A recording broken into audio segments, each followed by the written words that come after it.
Kawan-kawan semua yang saya banggakan, para Marine Superintendent, Marine Surveyor, Inspektor kapal yang saya hormati semuanya, saya banggakan. Kali ini saya akan berbagi perihal apa itu yang disebut dengan laporan laporan inspeksi kapal. Jadi kalau kita melakukan inspeksi kapal, ya tahap terakhir yang harus kita buat adalah membuat laporan, ya. Kalau kita ke kapal terus tidak membuat laporan itu namanya bermain-main di kapal atau hanya berkunjung di kapal. Sebagai seorang eh, inspektor atau marine superintendent ke kapal pasti tugas terakhir yang harus dilakukan yaitu membuat laporan. Membuat laporan temuan-temuan. Nah, kalau kita pergi ke lapangan, misalnya di galangan kapal, pergi ke lapangan, tujuan utamanya adalah menemukan apa yang dilihat, menguji apa yang diperhatikan, ya. Itu namanya inspeksi. Jadi tujuannya adalah membuat laporan temuan. Itu dipastikan, ya. Jadi seorang marine superintendent, marine surveyor, inspektor, marine inspektor pasti ujung-ujungnya, ya, di ujung dari kegiatannya membuat laporan.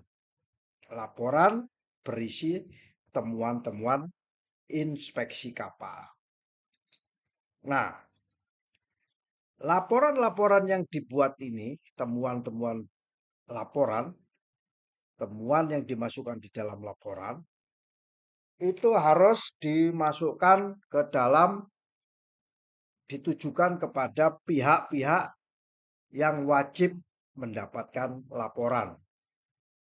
Jadi membuat laporan tapi tidak diperuntukkan, itu juga keliru. Yang benar yaitu menentukan kepada siapa laporan temuan inspeksi ini diberikan. Biasanya kepada pihak-pihak yang berwenang, baik di perusahaan maupun pihak-pihak eksternal perusahaan. Jadi kali ini saya akan berbagi identifikasi siapa-siapa pihak yang sebaiknya diberikan laporan atau pihak-pihak yang mempunyai hak mendapatkan laporan tersebut. Kawan-kawan semua, pihak-pihak yang berhak atau berwenang yang harus menerima laporan temuan inspeksi itu biasanya manajemen suatu perusahaan, manajemen suatu kapal, ya. Kalau manajemen perusahaan pelayaran siapa? The top highest management, yaitu orang nomor satu di perusahaan itu. Kalau manajemen kapal artinya orang nomor satu di kapal itu. Jadi kalau kita datang ke galangan, datang ke kapal, tidak dilaporkan, itu ada namanya kekeliruan. Jadi makanya sudah patron seorang marine superintendent atau marine inspector, surveyor, ya, QC, ya, pasti dia membuat laporan temuan. Kalau di sektor kapal, maka yang berhak mendapatkan laporan adalah kapten kapal, ya. Kapten kapal itu berhak mendapatkan laporan. Kalau di perusahaan yang berhak adalah manajemen kapal atau manajemen perusahaan pelayaran. Kalau terkait dengan teknis ada namanya tim teknis yang ada di perusahaan pelayaran atau departemen terkait ya departemen-departemen terkait yang berkaitan dengan hasil temuan. Itu penting untuk mendapatkan laporan ya. Nah, identifikasi pihak-pihak yang perlu mendapatkan laporan ini tujuannya untuk memastikan bahwa laporan temuan daripada inspeksi kapal disampaikan kepada pihak yang tepat. Jadi kalau kita melakukan inspeksi tapi diberikan kepada pihak yang tidak tepat, itu juga keliru, ya. Harus diberikan hasil temuan inspeksi ini diberikan kepada pihak yang tepat, ya. Pihak yang tepat yang biasanya yang merespon atas hasil temuan inspeksi. Dan pihak tersebut akan memperhatikan hasil temuan inspeksi, ya. Mengidentifikasi pihak yang berwenang yang harus menerima laporan ini adalah kegiatan penting. Kenapa saya garis bawahi dan harus diberikan, ya. Ini sebagai apa itu amal ma'ruf nahi mungkar, mengingatkan kepada surveyor atau marine superintendent untuk membuat langkah-langkah yang baik. Langkah-langkah untuk bisa membantu memastikan bahwa temuan-temuan penting saat berada di kapal tidak akan diabaikan oleh pihak-pihak yang tepat tadi. Tindakan-tindakan perbaikan bila mana ada kerusakan-kerusakan kapal akan ditindaklanjuti, ya. Bukan hanya sekedar laporan saja, kemudian laporannya masuk di dalam laci. Nah, itu keliru, ya. Yang benar diperiksa, ada temuannya dilaporkan kepada pihak yang tepat, kemudian dilakukan tindakan bila terjadi kerusakan, dilakukan perbaikan. Ya. Kawan-kawan semua, ada beberapa pihak yang setidaknya harus kita perhatikan, kita tekankan untuk bisa mendapatkan laporan. Ya. Lebih detail akan saya sampaikan, misalnya ya, prakteknya secara praktek tadi teorinya, sekarang prakteknya. Begitu kita melakukan inspeksi di kapal, kita sudah siapkan safety shoes, wetpack, kacamata, glove, kaos tangan, safety helm, dan seluruh peralatan pelindung diri, ya. Kita datang ke kapal membawa catatan, kemudian menemukan temuan inspeksi, maka kita harus melaporkan hasilnya kepada di kapal, yaitu namanya kapten kapal. Ya. Kapten kapal, baloknya balok 4 di sini, berhak untuk mendapatkan hasil temuan. Bahkan kapten kapal bisa mengusir inspektor, mengusir marine superintendent bila tidak mendapatkan persetujuan naik ke kapal, naik ke kapal, baik kapal itu terapung maupun kapal itu di atas dok. Jadi kapal punya kapten dan kapten ini berhak, ya, berhak untuk mendapatkan laporan daripada inspeksi, ya. Entah itu superintendent, entah itu surveyor kelas, entah itu marine inspector, entah siapa saja yang naik ke atas kapal dengan tujuan melakukan inspeksi, maka kapten kapal wajib mendapatkan laporan. Ya. Kapten kapal itu bertanggung jawab atas semua temuan, ya. Semua temuan yang ditemukan oleh marine superintendent, katakan ya. Bila ada segala sesuatu yang terkait dengan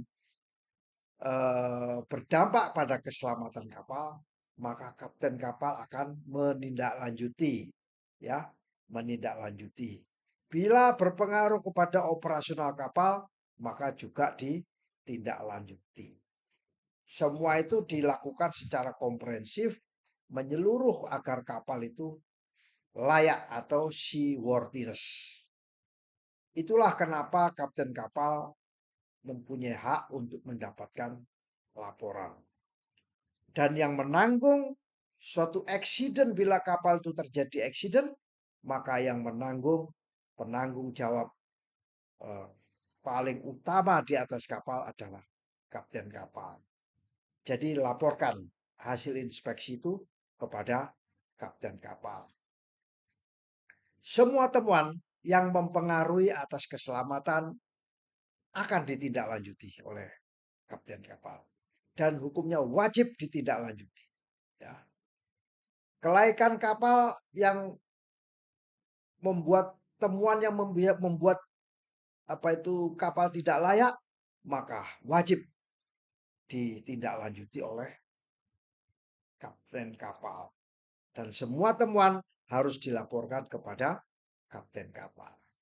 Itu manajemen kapal.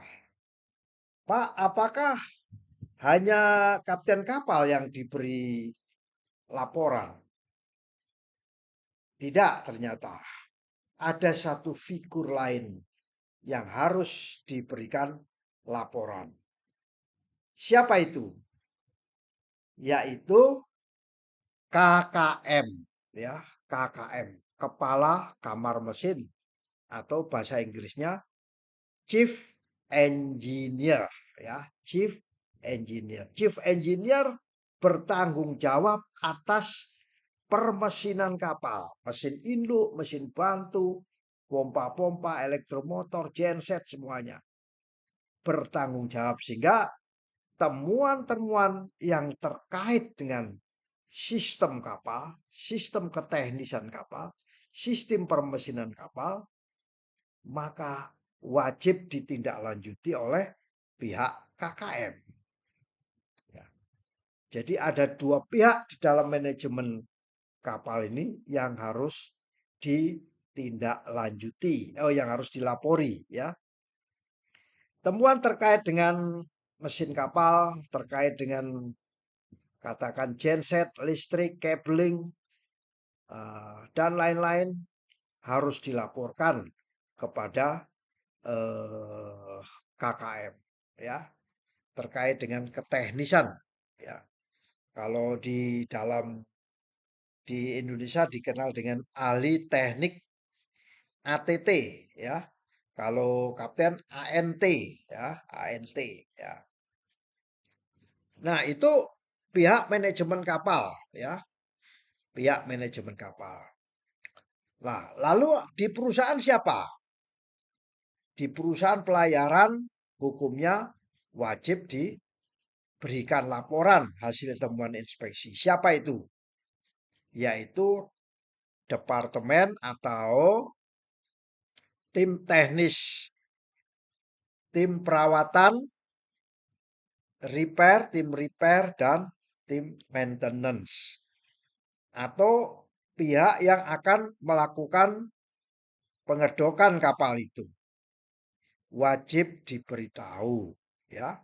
Karena tim perawatan kapal ini, tim pemeliharaan kapal ini disebut tim teknis, ya. Tim teknis. Tim teknis ini bertanggung jawab atas perawatan pemeliharaan kapal, baik secara rutin, ya, rutin mingguan, bulanan. Katakan dalam waktu 1 tahun ada inspektor atau marine superintendent melakukan pemeriksaan di bulan ke-6, maka dilakukan laporan untuk periode-periode di mana tim perawatan kapal melakukan perawatan, ya. Semua temuan yang dilakukan oleh marine superintendent wajib ditindaklanjuti oleh tim teknis. Biasanya ada di darat atau di perusahaan pelayaran. Ada teknik mesin, teknik listrik, elektronika, navigasi, ya, macam-macam. Ada konstruksi, perpipaan, Itu disebut tim pemeliharaan. Harus mendapatkan laporan.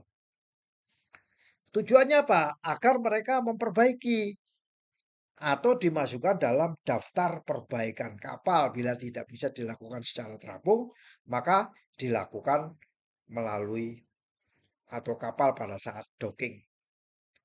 Temuan yang memerlukan tindakan pemeliharaan dan perawatan perbaikan teknis harus disampaikan kepada tim teknis ini.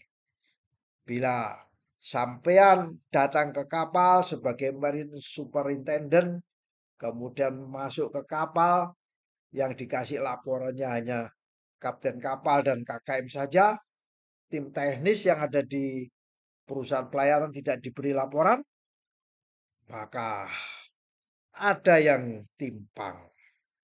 Sehingga laporan itu pasti dikopi, ya. Pasti dikopi banyak, ya. Pasti dikopi banyak, tidak satu, tidak dikip sendiri.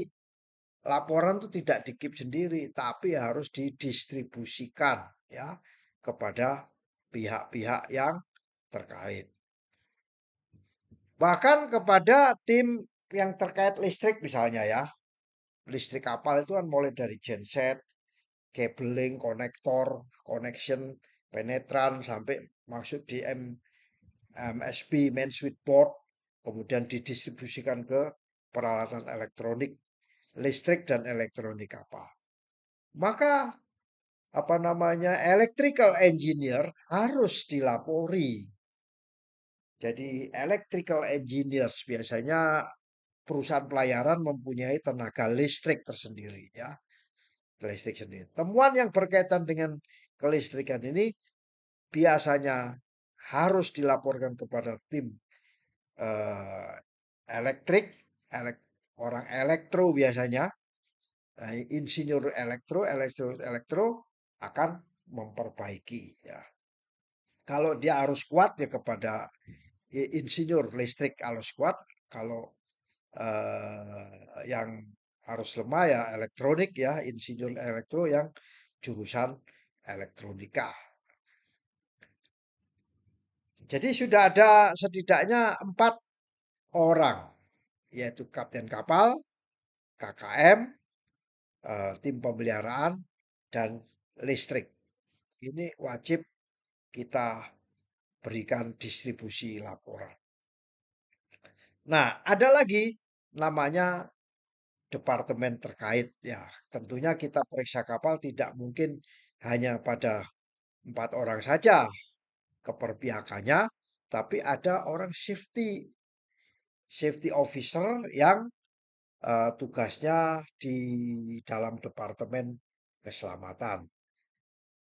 Makanya di dalam ISM Code DPA berhak untuk mendapatkan laporan, ya, berhak untuk mendapatkan laporan dari Marine Superintendent, ya. Karena kerjaan daripada DPA ini atau safety officer juga katakan mengawasi kepatuhan kapal terhadap standar dan regulasi yang diberlakukan untuk kapal tersebut. Temuan-temuan yang berdampak pada keselamatan kapal, awak kapal, dan kargo harus dilaporkan kepada tim dari safety atau diketuai biasanya oleh designated person assault. Tim yang terkait dan kelaikan kapal bertanggung jawab untuk memastikan kapal dalam memenuhi persyaratan kelaikan, ya. Ini juga harus diberikan distribusi laporan teknis. Apa sampai di situ saja? Tidak. Laporan inspeksi Marine Superintendent jangan keliru. Ya, pihak otoritas berhak untuk mendapatkan laporan inspeksi, ya. Biasanya misalnya KSOP atau Sabandar, ya. Itu otoritas Port Authority itu biasanya berhak untuk mendapatkan laporan, ya.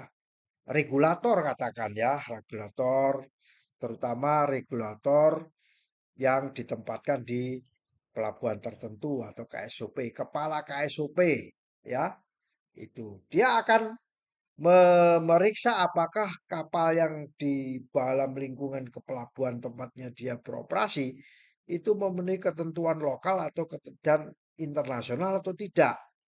Itu. Itu bisa diidentifikasi melalui temuan-temuan marine inspector. Karena ini berakibat dengan implikasi hukum atau implikasi kepatuhan kapal terhadap regulasi maritim, regulasi perkapalan, ya. Laporan harus disampaikan kepada otoritas. Ini adalah hak daripada pihak otoritas. Namun kadang-kadang karena takut mendapatkan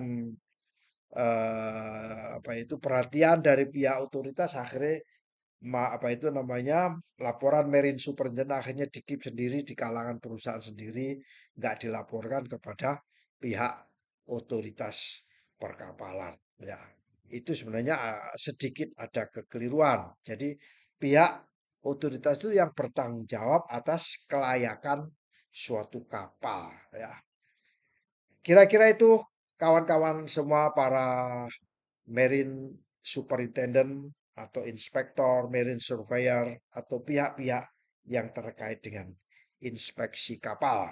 Semoga sharing singkat ini bermanfaat bagi kita semua. Sukses.